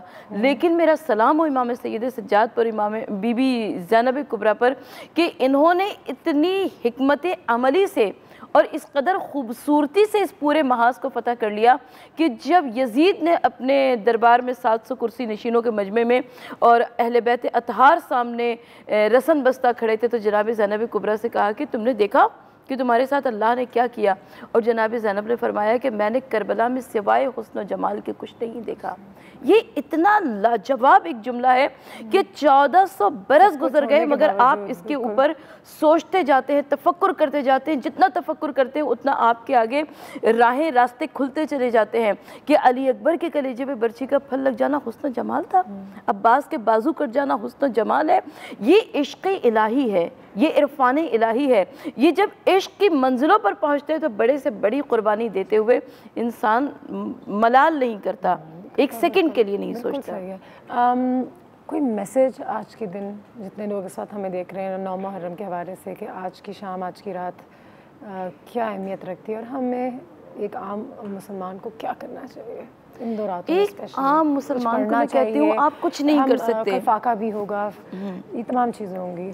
मैं अनुषा कहती हूँ आप कुछ नहीं कर सकते। अगर आप किसी मजलिस में नहीं जा सकते, आप किसी जुलूस में शिरकत नहीं कर सकते, आपके पास टाइम बिल्कुल नहीं है, तो आप निकालना पड़ता है। लेकिन बहरहाल आप कम से कम जानने की कोशिश कीजिए, जानने की कोशिश कीजिए कि वो कौन सी वजूहात थी कि जिनकी बिना पर 28 रजब को इमाम अली मकाम ने मदीना छोड़ा।